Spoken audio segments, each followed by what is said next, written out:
You're listening to Just a Dude podcast with your host, Nathan. Sit back, relax, and enjoy the show. Let's roll.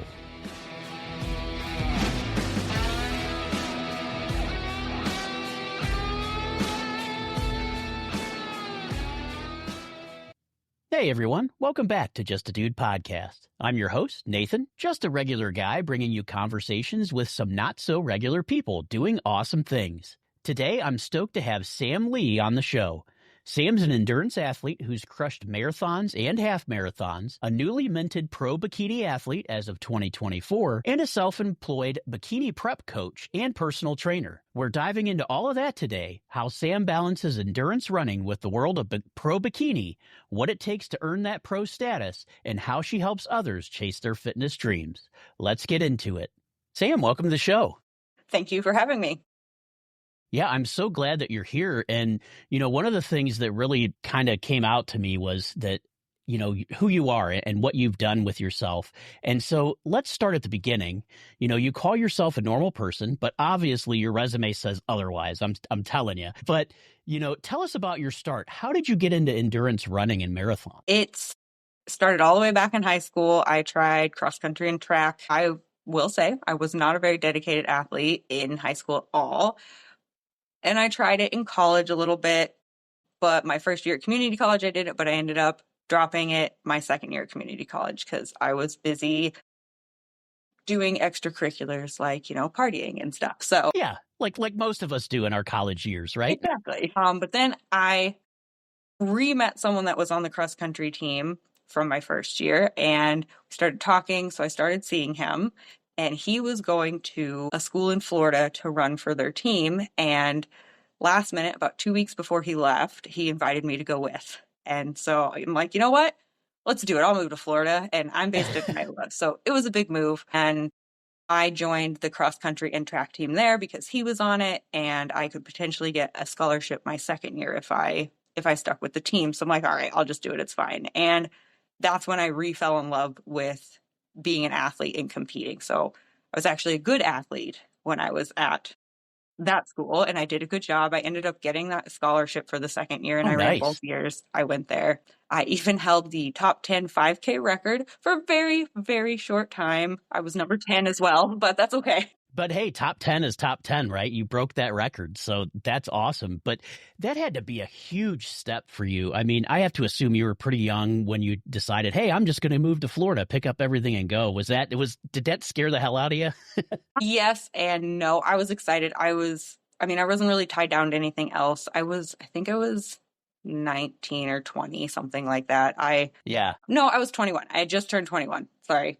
Got to go back. I had just turned 21 and I was like, let's do it. What the heck? I'm like, the worst that'll happen is I don't like it and I can come back. Yeah, that's true. And you know what? That's how I look at things in life too. You know, it's like, hey, you try it. And if it doesn't work, just go back to what you were doing before, you know? Yeah. Yep, exactly. And I re-fell in love with running there and I took it seriously. And I was really bummed once I was done with school. I was like, man, I'm not going to be part of a team anymore. And it was I won't say adjustment, but it was a big realization that I won't get to do this anymore. I won't get to be part of a team. I won't get to compete. I won't get to train. And so that sucked, I guess. That's the best way to put it. Yeah. And I mean, that would suck too, because if you like that team environment, you're doing, you know, you're getting your body in shape, you're doing things you love to do with people who hopefully you love to do it with, you know, and then all of a sudden you're done with school and boom, it's over. Yeah. Right. And I mean, you could still train, but for what, right? Exactly. Unless you're going to go for the Olympics or something like that, you know, it's not like we have professional, you know, long distance running leagues other than marathons, right? Yeah. And I was never, like I said, I had that top 10, but not anymore. It was very short lived and it was number 10. So in the world of college athletics, I'm not that talented. Maybe in like regular, normal, just everyone running a 5K or something. Yeah. But in college athletics, I was not anything special. But what happened after that was how I really got into more distance running. One of my friends decided to sign up and train for a marathon. This was about a year after I graduated, and he asked me to train with him because he knew I ran in college. And he's like, I will pay for your entry. I'm like, you got it. Done. So Yeah. I'm like, I'll That's do it. usually I'm like a very frugal person, so I'm like I look at entry fees and then as soon as somebody says, "Well, hey, we'll cover your entry fee," I'm usually like, "Oh yeah, then no problem." Yep. So that is how I decided to do my first marathon. Yeah, so where was your first marathon when you did it? It was here in Iowa. It's not a race anymore. This was all the way back in 2012. I went and just looked at my medal that I have from it to make sure I have the date right. I was like, oh God, I know it was a long time ago, but yeah. And that was before I was a trainer. It was before I really knew anything. It was just, I like to run, and we definitely could have trained smarter. There was a lot that we didn't do right, but we both finished. It was it was Nice. a very hard race. It was in October here in Iowa. It ended up being raining, very cold, and 40-mile-per-hour winds. So, Yeah, that sounds right. So I'm from the Akron, Ohio area, and we have the okay. Akron Marathon here. And I swear every time they do it, it's exactly the same way. It's either raining or snowing or something because they do it in like October-ish, I think. But Yes. it's like, yeah, you're like, wait a second, I didn't sign up for this. But then again, I guess the alternative, right, is like July and it's 95 degrees outside. So I guess I'll take the rain. Yeah, it was a hard first marathon. I finished in a not great time, but respectable. I think it was like 4:20. Haha. But Yeah. it was it was respectable. I did have to walk, like I said, it was not the world's greatest marathon, but I did it and I was really excited. I Yeah. I have mean, I was just going to say that in itself to finish because I hear about people all the time training for half marathons, quarter marathons, and their goal is just to finish. mhm. They're like, I'm not winning this thing. I'm not Ethiopian. I'm not going to, fly through the finish line in 5 minutes. But yeah, so to me, just finishing, especially your first marathon, and it was a full marathon, right? Yes, yep, the full 20. Yeah. Yeah. So it was like to finish to me, that is a great accomplishment for try number one. Yeah, and I hadn't done anything longer than a 5K before that. So it was a jump Wow.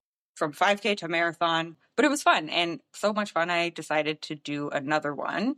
Again, I did not smart training.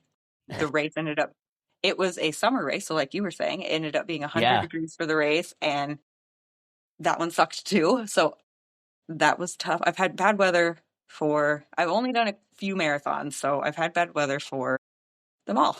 Yeah. So with your marathon training, so you said the first time you didn't train well and the second time, but did you finally, at some point where you're like, what I did here wasn't working, so I got to try something different? Yes and no. So that was early. And then I transitioned. I ended up moving to California. I moved to San Diego in 2017. And that was after so I had another marathon attempt where I went to Oakland and ran at the Canyon Meadow Trail Run, which was beautiful, but it was up a mountain. And I live in Iowa. There are no mountains here to train on. Yeah, it's pretty flat there in Iowa, right? Yeah. And so I thought I was ready and I wasn't. I didn't finish. I ended up doing just the half because it was a 2 loop.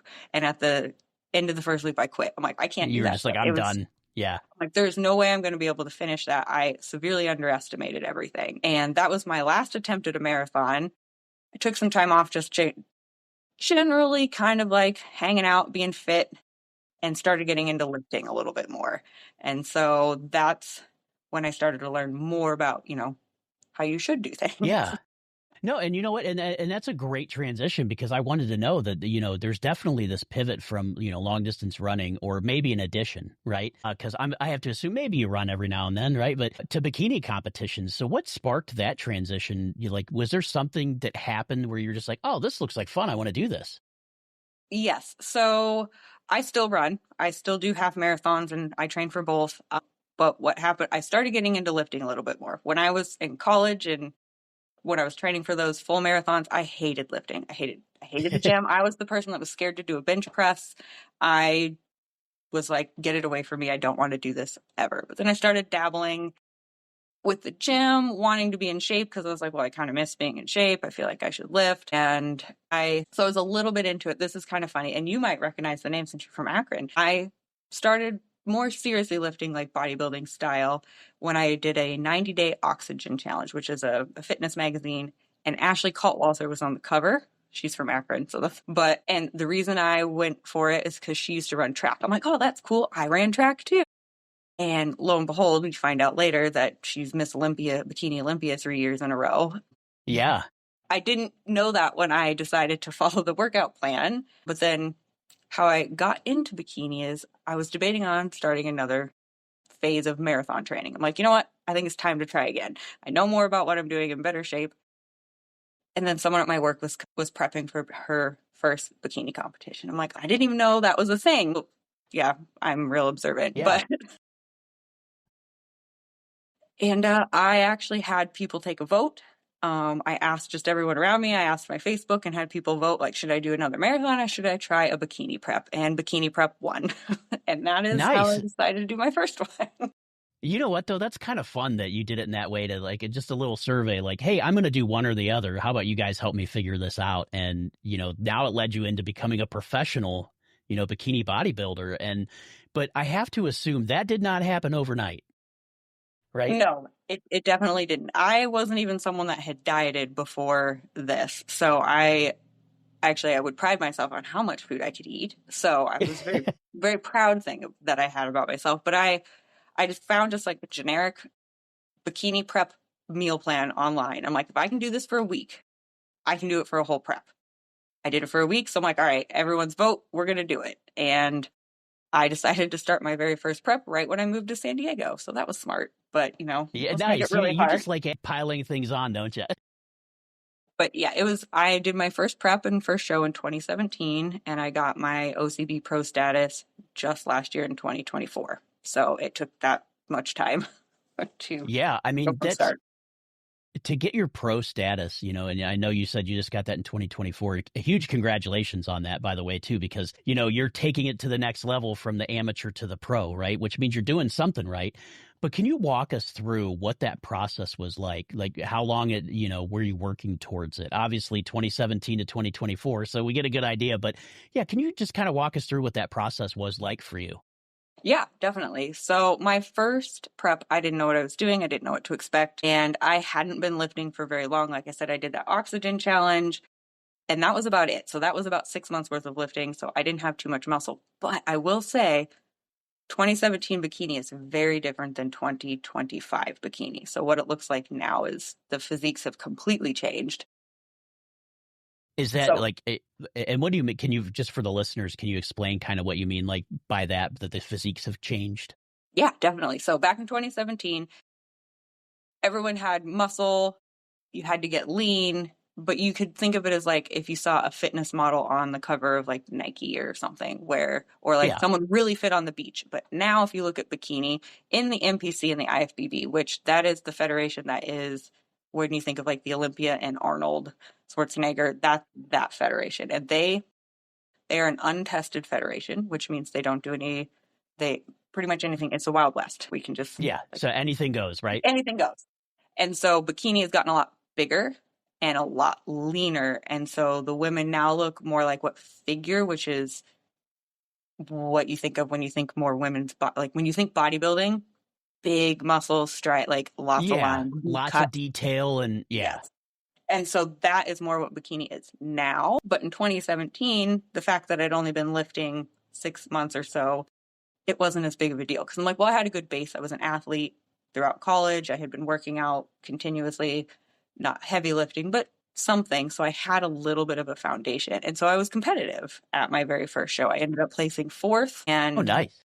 at the time, that was one spot off of qualifying for a national show. So you had to get top three to go to Of nationals. course.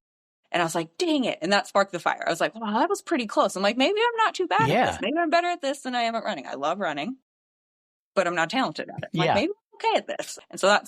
sparked me to try more. So how many do you know? And if you have to just guesstimate, that's fine too. But how many competitions have you been in, would you say? I have, from start to like now, I've done 9. Oh, wow. So I did a prep in 2017, 2018, and 2019, which I do not recommend new people doing preps every year back to back. It's hard on your body. You don't have any room to get better. So I didn't really get better in between with those shows. I kind of stayed the same in my last show. I was actually worse. I had a worse Oh, presentation on stage because my body was just tired. It was sick of just dieting. worn I had down. Yeah.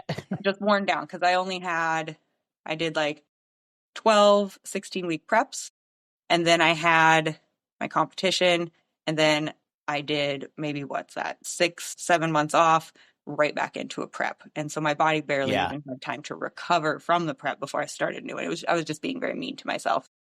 Yeah, and that's something you got to take serious too, right, with your dieting, because I know I hear a lot of this stuff about, bulking and then, in the off season, then cutting, prior to a competition. So that's tough in its own, but you have to really make sure that you're being safe with it, right? Because you could definitely hurt yourself in any of those phases, right?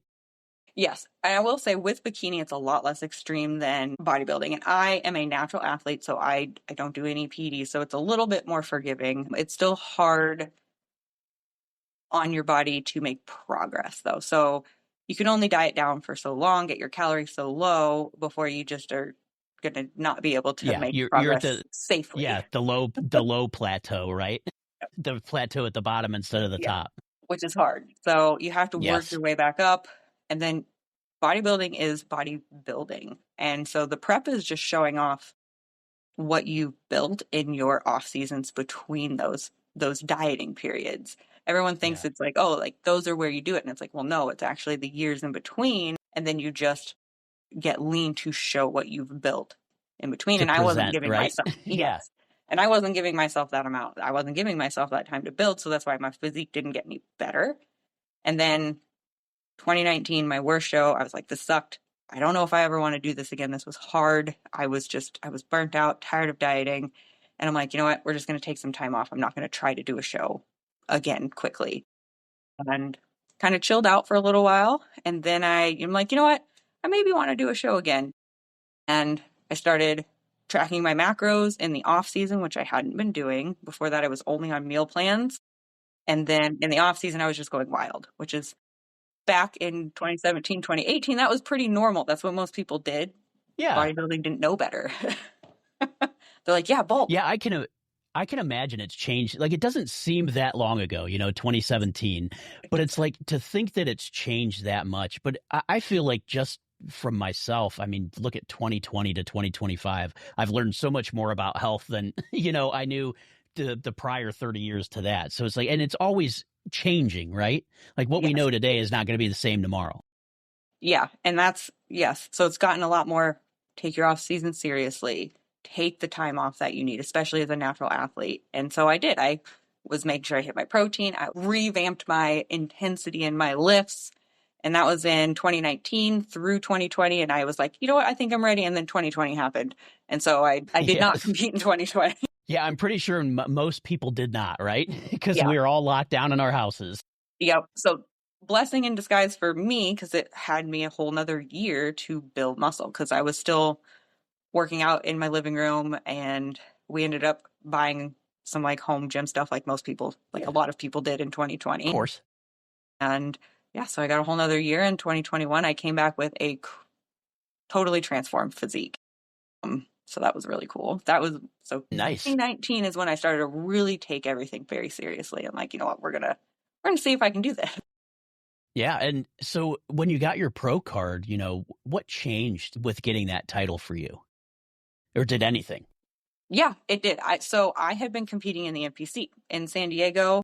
That was really all that was around. That's all I knew that existed. And so I didn't know there were other options. I moved to Iowa. I did coach myself in 2024, and I decided to try a natural federation because I'm like, well, I'm a natural athlete. Let's try that and see what happens. So I tried the OCB. And that's that difference. I was competing against people that, at least I'm not saying everyone in the NPC is enhanced, but it kind of evened out the Right. competition a little bit.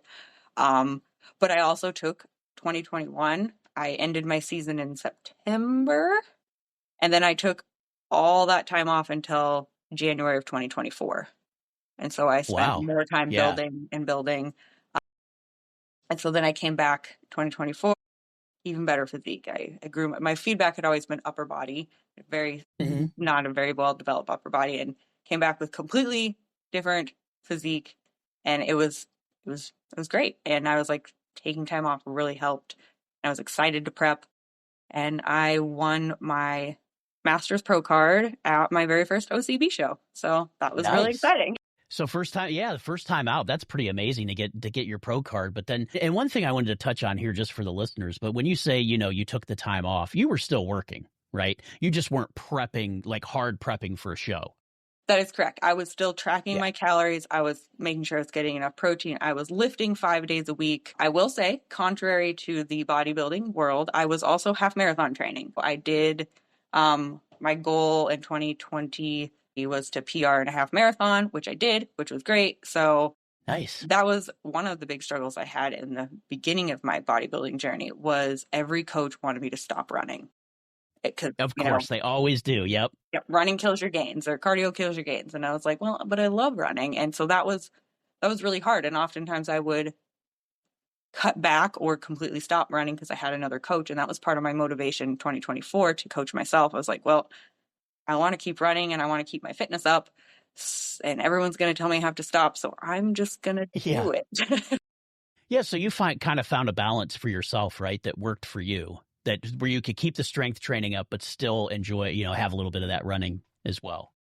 Yes. Yep. Because I want to be fit overall, not just aesthetics. Like I like to be able to, like, my goal is like I could just go run 10 miles or a half marathon on the drop of a hat because my fitness is there. Maybe not the fastest one I've ever done, but if someone's like, hey, want to do this race with me? I could be like, yeah, sure. Let's go do it. So. And that's amazing because, like, for me, so I have never, ever been a runner, Sam, just to throw that in there. I've never, even the fastest I ever ran, I used to be a cop and was in the police academy when I had to run a mile and a half. That was it. I am not a runner. I will sit under weights all day long, but I just hate running because I don't know. It's weird, but it's great to see that you had a passion for something and then found that passion again, but then even turned it into something else, with bodybuilding, to go from distance running to bodybuilding. And now you got the full spectrum. And I love what you said is that you're focusing on being fit, being a fit individual, not just, looking good or, because when you're fit, you feel good, you look good, it all comes in together. Your mental health gets better, so I'm glad that you said that you're not just, going out there to try to get all the muscle mass in the world and, compete, but you're actually taking, it sounds like a safe approach to making sure that you're healthy along the way. Yes, that's that's super important to me because part of the reason I'm a natural athlete is like, well, I'm like, I like to be healthy. I want to be fit. And I am not willing to sacrifice that to get results faster. Yeah. I mean, because that's great because we know there's people out there that do it, right? When you see a guy flex his bicep and he's got 3 bicep muscles, you're like, wait a second, that can't be right. Yeah, exactly. Right. So, but no, it's great because I do know, a lot of people use, performance enhancing drugs and I don't, talk one way or the other, but it's so much better for you when you try to do it as naturally as possible, because your body is the only one you've got. So once you damage it, it's sometimes hard getting back. Yeah, definitely. And as women, there's a whole bunch of other stuff can go on. So it's just, I'm like, no, plus I still run in races and in my head, since I don't know, I would feel like maybe if I did well in a race, but I was using something, I would be like, oh, I'm kind of a cheater. So not that I'll ever be competitive in a race, but that's not the point.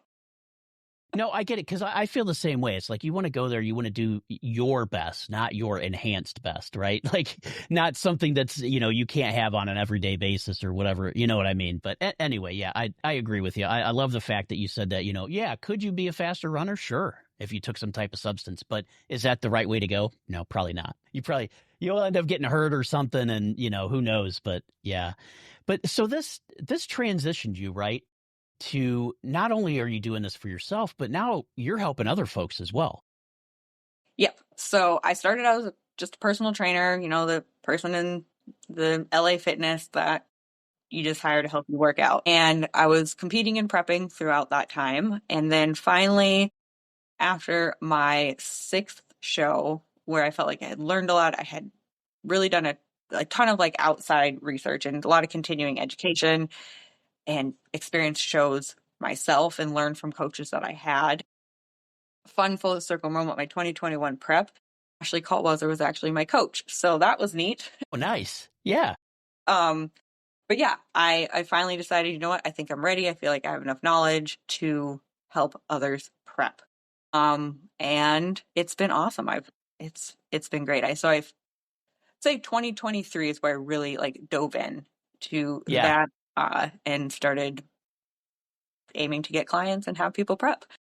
Yeah. So what was it like for you? Because, obviously building a plan for yourself, you, right? Nobody knows you better than you.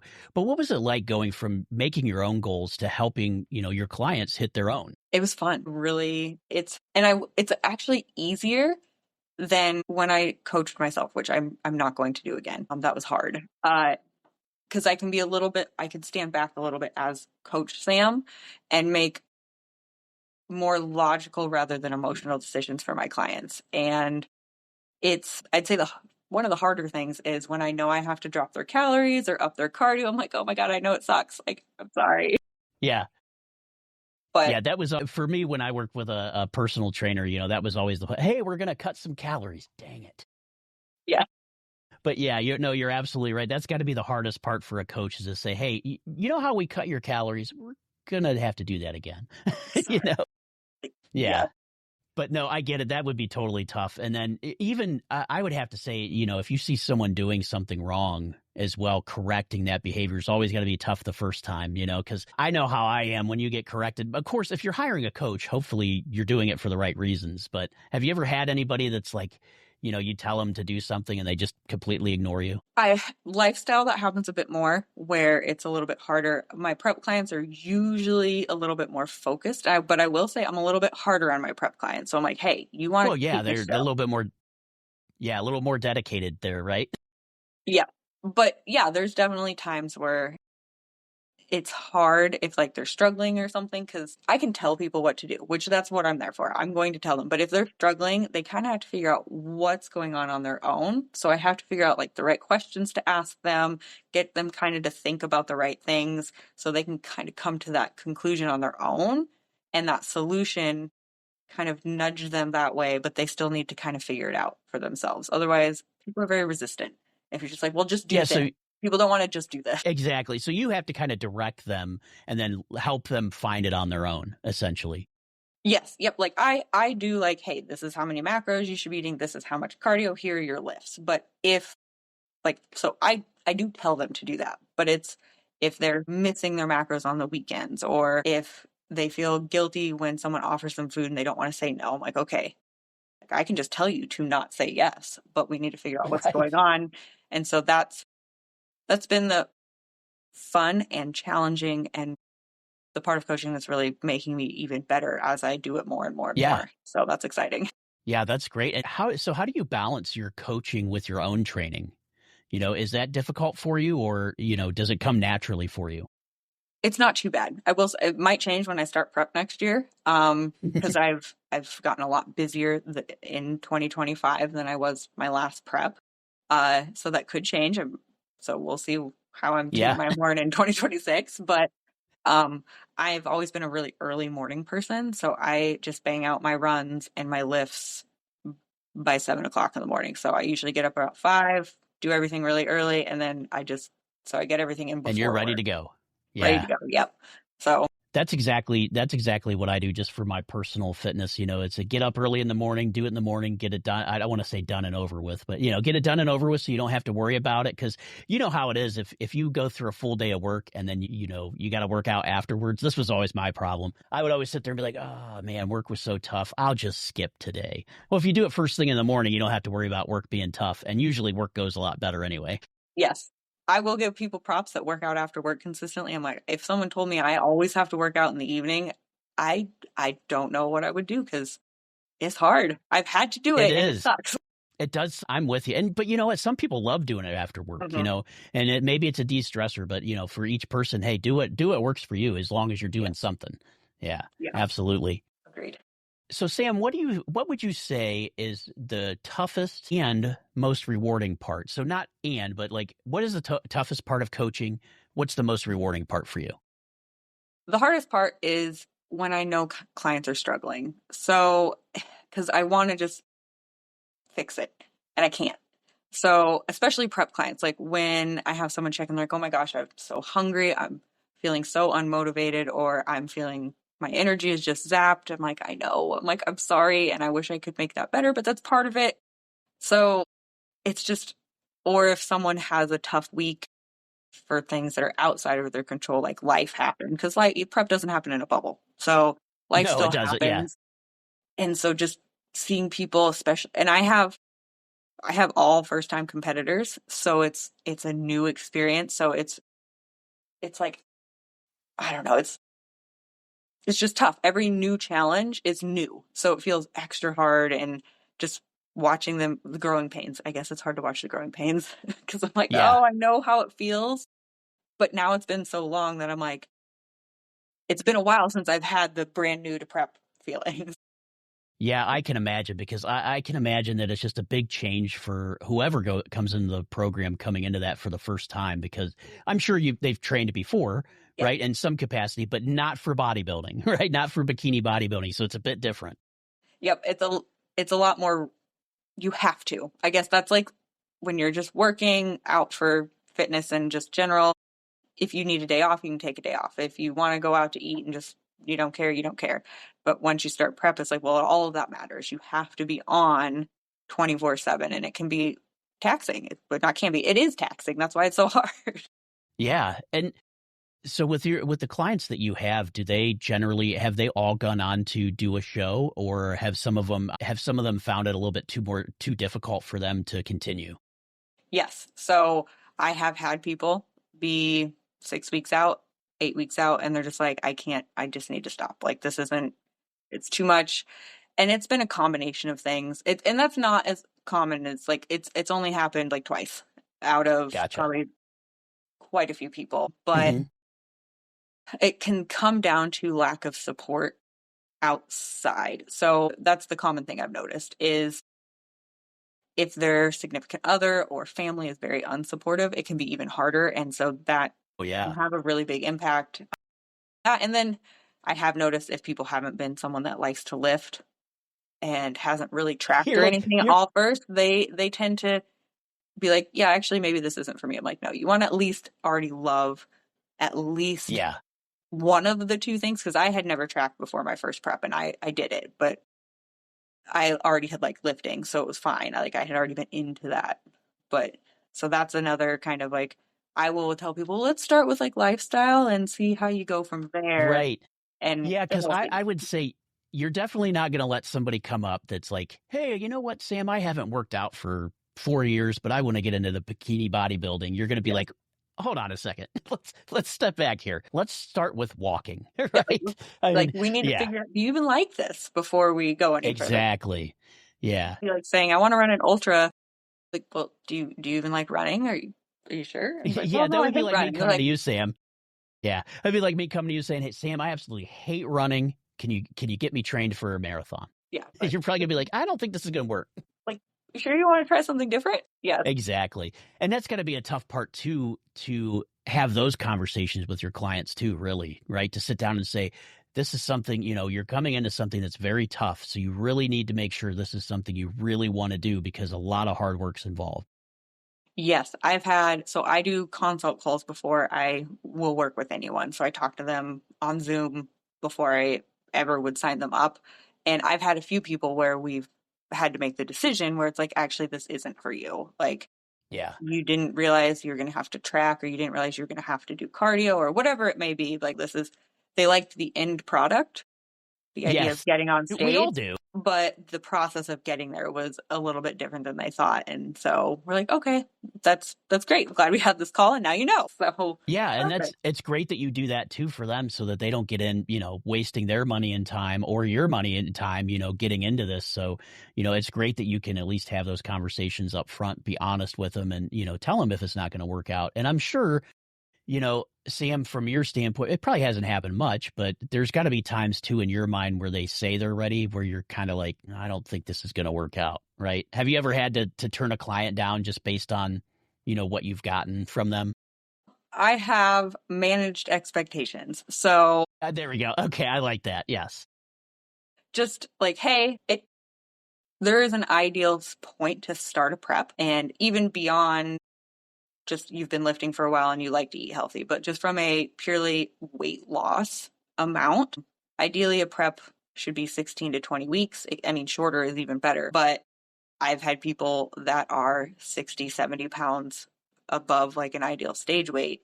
And I'm like, that's 2 years of dieting. I'm like, that's, Wow. Yeah. you are not ready to hit the stage. Like, Yeah. you want to do the process of, we do an initial cut, we stay in maintenance for a while, build some muscle, get your metabolism back up from that hard diet, and then go into a prep. And that process is like probably 2 years. And that can be like, oh, well, no thanks. Like, okay. Yeah. It could So, be a little discouraging. Yeah. It's the same, yeah. just like you said, we all love the end result, but getting there, that's the hard part. Yep. And it's, yeah, because I think a lot of people think stage lean is not as lean as it actually is. So Yeah. it's You know what though? Yeah, and Sam, that I wanted to that brings on another point too, because not only do you have to train your body, diet correctly, make sure that you're in the right physique, but then you got to learn how to pose too, right? yes. Is that something that you teach your clients, or is that because I've heard like there's classes out there that you have to literally take a class to learn how to properly pose so that you get in the right position and right, and it's to show off the correct muscle, whatever muscle mass you're trying to highlight, isn't it? Yes, I do offer one-on-one posing for clients and non-clients, even people with other coaches. But yes, posing is much harder. Every person that I get that's new will do our first posing session. They're like, that is so much harder than it looks. I'm like, it is. I mean, every single person. I'm like, that means the people you're watching are doing a great job because it shouldn't look hard. That's the goal. It should look like you're not even trying, but you're very much trying. Yeah, I want to say, I think it was something, I think you were sharing a social post on Instagram and you were just doing like two photos of yourself, I think, with where like you had your shoulder tilted and it was like an X and then it was the other way, but it was like something so subtle. And I was like, how would you know that if you didn't have a coach, you know? You wouldn't. So and it's just tiny, tiny tweaks, especially in the bikini front pose, because that one looks very natural. If someone goes and just Googles bikini front pose, it looks easy. It's so much twisting. You're like when you wring out a rag. That's what you feel like Yeah. on stage. Yes, that's what it looks like. Like it looks natural, but when you think about it and like you see a movement and, I've had friends that have done some competitions and they're like, yeah, you're all contorting your body just to make this little muscle pop out that, you didn't know you had in the first place. But yeah, I was like, man, I can't believe how much time that you all put into this and just the effort and the years that really go into. I mean, it's one thing to be physically fit and be in good shape, right? It's a totally different thing to be a bodybuilder. It's a lot of dedication over time because a lot of it's behind the scenes. Like right now, I'm still lifting. I'm trying to build for my pro debut next year to get bigger, and it's not exciting. What do? I hit my calories, I eat my protein, I do my lifts. It's not very exciting, but it's just that repetition of over and over. And then I also run and stay fit. Yeah. So it's the longevity that I also really like. That comes with the healthy part and like staying healthy. You can be in the sport a lot longer and enjoy it more. Exactly. Because you see some of these, I've seen some of these bodybuilders from back in like the 70s, 80s, 90s, that used a lot of, we'll just say performance enhancing methods. And you see them now and they're like crippled. They could barely move. The arthritis is there. They're still big, but Yes. they're like, they can't move their arms more than an inch, and it's like, I love the fact that you're putting some emphasis on that, doing it right in the healthy way, because you're right. You could do it longer that way. And you definitely don't want to damage your body for when you get older and then you're, stuck on a couch because you can't move.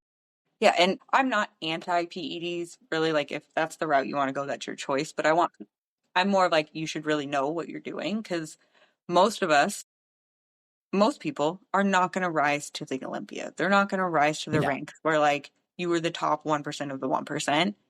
So is it worth it to just be slightly more than average? I don't know. Because like most of exactly. people do it for fun. Yeah. I mean, and that's a great point that you bring up because, a lot of us, if we could do competitions, maybe you'll take a first every now and then. Right. And no matter what it is, but you're absolutely right. You have to really think about the longevity of it. And, one thing that I'm going to throw in, pardon the pun, but it definitely is a marathon and not a sprint. Right. Yes, exactly. Yeah. Excellent. Well, Sam, I want to switch gears just a little bit. I have a little segment I call Dude Q&A. It's just a quick rapid fire questions. No overthinking, just a simple whatever comes to your mind. But this is just an opportunity for the audience to get to know you a little bit better. Okay. So, all right. Favorite marathon you've ever run?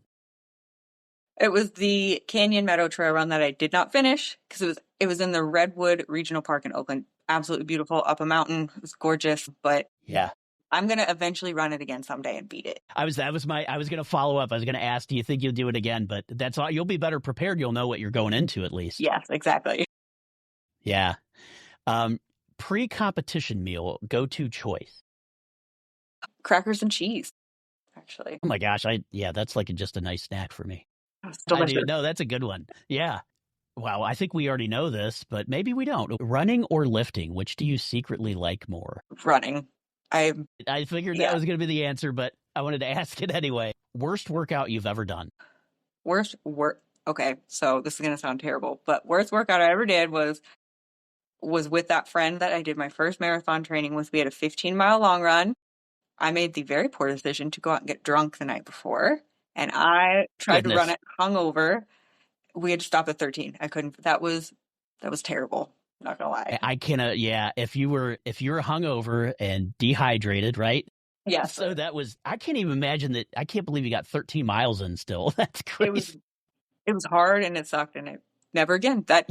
I learned my lesson. I will not lie. I never drank before a long run again. I'm like, yep, never again. Yeah, I definitely know that. Especially, I always had friends of mine that were in the military that would say, "Yeah, you find out really quick that you don't get drunk the night before, and then your sergeant makes you run PT in the morning, and you end up throwing up." And I'm like, "Yeah, it's probably not a good idea." Yeah, not fun. All right, one piece of advice for someone that's starting out their fitness journey. Honestly, it's what you said earlier. Start where you are. Like, just don't feel like you need to do more just because other people around you are. Start where you are. If you need to just start with walking, start with walking. If you need to start with a class at the gym, do a class at the gym. So just don't go too hard. I love it. It'll suck. Yeah, and you know what? That is something I have done my entire life. Like, I always feel like I take a break in working out, and then I go try to work out like I did when I took the break, and I'm like, wait a second, I got to lessen the weight here a little bit. What happened? Like, but yeah, it's good. Exactly. For you, do you prefer coffee or tea? Tea, iced tea, unsweet, all the way. Nice. Yeah, you and my wife would get along real well. She doesn't put anything in her tea, just unsweet. Now, me, I've got to have a little bit of sweetener in there, but yeah, I do love iced tea. So good. Dream vacation spot after a big win. So when you win your national debut next year, where are you going? My dream vacation would be Hobbiton in New Zealand. We just got our passports. Our goal is to go there, not this year, but before they expire. But yeah, that or if I'm staying in the States, Alaska would be it. Yeah. Alaska. I know my sister-in-law and brother-in-law went on an Alaskan cruise a couple of years ago, and they said it was just absolutely fantastic. Yeah. But it did rain the whole time. That's what they said. So that's saying Alaska is still fantastic and rainy. Yes, yeah, exactly. But there you go. You nailed it. I mean, I love those answers. That was pretty easy to do, right? Not too bad. Definitely. But excellent. So I want to be cognizant of your time. We're, coming up on about 45 minutes, but what are one of the things that you would say to anyone that's maybe even thinking about getting into becoming a bikini model? What's some advice or maybe some practical steps that you could give them or suggestions to get that underway? Yeah, I would say the very first thing, well, one, make sure you enjoy lifting, make sure you are okay with dieting, and make sure that you like cardio. Those are the big things. Like, you need to be a fitness person, I guess, is my first thing. And then, so after that, go to a show. So find a local show. It doesn't matter what federation. It doesn't matter who's putting it on or anything like that. Just type in bodybuilding show near me. You will have stuff pop up. Go watch the show as a spectator so you can see what it's like, see what the people actually look like on stage, and then reassess if it's something you really want to do. You probably will. It's really exciting. Shows are fun. But that would be the very first thing. And then you can go from there. Yeah. And I guess the biggest understanding too, I think for listeners out there that maybe don't have a full appreciation for what bodybuilding entails is that, again, like we said, it's a marathon, not a sprint. So you can't expect that you're going to walk into the gym today and do a show in 6 months, right? Especially if you're just starting out. Yeah. Yep. You want to build a good, especially now, 2020, you need a decent amount of muscle, and more than you probably think, because you're going to get a lot smaller when you diet down. So for me, just for I don't know if this will help anyone, but I'm 5'6", and my stage weight I'm aiming for next year is going to be 115. I'm currently 140, so I'm going to have a decent amount to lose, a little more than I probably want. But that's a lot of cut. Yeah. yeah, it's a lot. It's going to be the leanest I've ever been on stage. So my previous stage weights were around 120, and I want to come in leaner. So it'll be about another 5 pounds, I'm thinking. But yeah, so it's lean. I didn't want to say that's a lot of work because obviously you're used to it, but for me, that would be a lot of work for sure. It's a lot of work. I'm not going to lie. It's work. Yep. So Sam, where can people find you if they want to follow your journey or even work with you? Yeah. So my website is just builtbysamlee.com. Tons of info on there, all about Built by Sam, a little bit about me. And then I also share a lot on my Instagram, which is just at It's Sam Lee Fit. And yeah, so that's a great place to reach out if you just want to say hi too. So I always like when people say hi. Awesome. And Sam, just so you know, on justadudepodcast.com, which is my website for the podcast, I'll also have a guest webpage for you there. But yeah, for the listeners, so they can find you at justadudepodcast.com as well. That sounds awesome. Thank you. Is there anything else before we depart that you want to share with the listeners today? If you have thought about doing a competition, I urge you to look into it. They're fun, they're hard, but they are worth the effort if you enjoy the process. So I would say go for it. Awesome. Well, Sam, again, thank you for joining us here today on Just a Dude podcast. This has been really awesome. I'm really hoping that our listeners got some inspiration from it like I did, because I know the amount of work that you put into this, and the fact that you've learned all these different things and are now helping other people become a better version of themselves is just absolutely phenomenal to me. So thank you again for joining us here on the show. Yeah, thank you so much for having me. Awesome. Well, make sure you go and check out Sam's information. If you need some help and you want to get into bodybuilding, make sure you contact her to see if she can give you the help you need or point you in the right direction. As for me, I'm just a dude bringing you these stories every week. Normal people with extraordinary stories. If you enjoyed this show, drop us a like, subscribe, or tell a friend. Until next time, keep chasing your own finish line and keep being just a dude or a dudette. I'm Nathan with Just a Dude Podcast. We'll see you on the next episode.